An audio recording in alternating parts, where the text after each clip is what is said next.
বিপদে আল্লাহর উপরে তাওয়াক্কুল করে ধৈর্য ধারণ করলে এবং কেবল আল্লাহর কাছেই উত্তম বিনিময় প্রত্যাশী হলে কি চমৎকারভাবে যে আল্লাহ সুবহানাহু ওয়া তাআলা বান্দাকে পুরস্কৃত করেন তার একটা অনন্য উদাহরণ পাওয়া যায় নবীজি সাল্লাল্লাহু আলাইহি ওয়াসাল্লামের স্ত্রী উম্মু সালামা রাদিয়াল্লাহু আনহার জীবনে।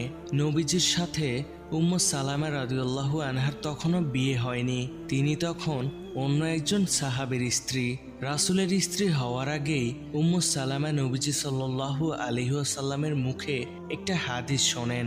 হাদিসটি হলো, যখন কোনো মুসলিম বিপদে পড়ে তখন যদি সে আল্লাহর নির্দেশ মোতাবেক ইন্না লিল্লাহি ও ইন্না ইলাইহি রাজিউন বলে এবং এই দোয়া পাঠ করে, হে আল্লাহ, আপনি আমাকে বিপদে ধৈর্য ধারণের সওয়াব দান করুন এবং আমার থেকে যা চলে যাচ্ছে তার চেয়ে ভালো শূন্যতা পূরণকারী দান করুন, তাহলে আল্লাহ সুবহানাহু ওয়া তাআলা তাকে ভালো শূন্যতা পূরণকারী দিয়ে ধন্য করবেন।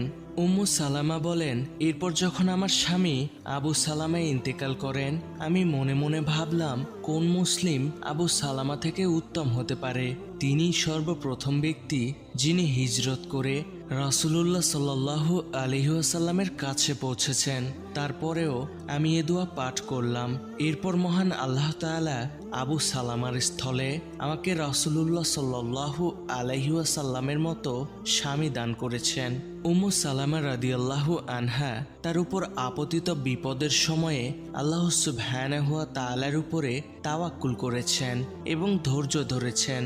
আল্লাহর রাসূলের শিখিয়ে দেওয়া আমল করেছেন উত্তম বিনিময় লাভের আশায়। উত্তম বিনিময় হিসেবে তিনি জীবনে পেয়েছেন জগতে পদচিহ্ন রাখা শ্রেষ্ঠ মানুষটিকেই।